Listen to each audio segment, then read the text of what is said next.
This is the KBK World Service. Today, we ask ourselves if American democracy itself is somehow in peril. Because, as we all know by now, a mighty super-toddler terrorizes his orbit with his temper tantrums and lies. Now, let us listen to Donald Trump being interviewed by a Fox reporter during mid-December. Do you worry about the country being divided as if it goes to inauguration and they still feel that way and you still feel that way? No, I worry about the country having an illegitimate president. That's what I worry about. A president that lost, and lost badly. This wasn't like a close election. You look at Georgia. We won Georgia big. We won Pennsylvania big. We won Wisconsin big. I got 75 million, and they say I lost. I didn't lose. The election was rigged. Okay. Now we will be watching part of an interview by Anderson Cooper of CNN with Democratic Senator Chris Murphy from Connecticut. Sir Murphy, there was one other line from your speech on the Senate floor that struck me. You said, quote, "You cannot at the same time love America and hate democracy." Do you think that the Republicans who are supporting President Trump's efforts to overturn the election hate democracy? Well, they're destroying democracy. They're destroying democracy, and I'm not engaging in hyperbole here. I had tough words for my Republican colleagues on the floor last week for good reason. There are a lot of flag-waving Republican leaders out who are undermining the faith that we all have in fair elections because their allegiance is first and foremost to Donald Trump. They are willing to do anything to keep him in power, even if it means overturning the will of the electorate in Georgia, in Pennsylvania, in Wisconsin.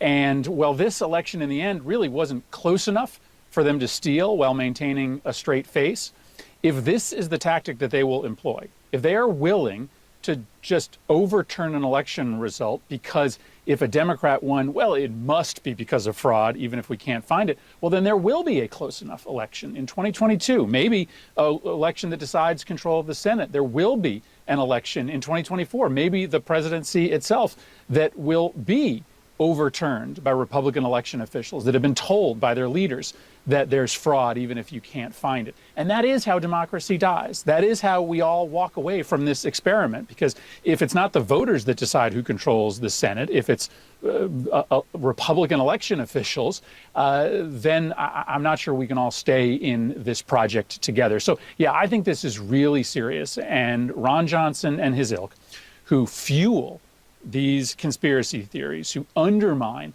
the results of the 2020 election, I think they will rue the day they decided to do this, if and when our democracy crumbles. You know, I mean, it's like the president, when he always says, well, people are talking about this. I hear people talking about this. Just because people are talking about it, I mean, in this case, people are talking about it because the president has been pushing this and his enablers have been pushing it as well.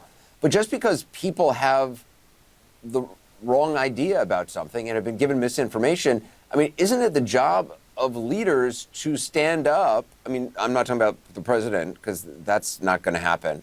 But these senators to stand up and say to their constituents, you know what, I know you're hearing all this stuff, but court after court has looked at this, and in courts, they're not even presenting the same evidence that they're talking about on social media, because that won't even hold up. No reputable lawyer will actually bring that to court. I mean, that's what leadership is supposed to be doing, not holding hearings where they're saying, well, you know what, all my constituents are talking about it, and they believe this, and so we're looking into it, when it's been looked into and it's been rejected.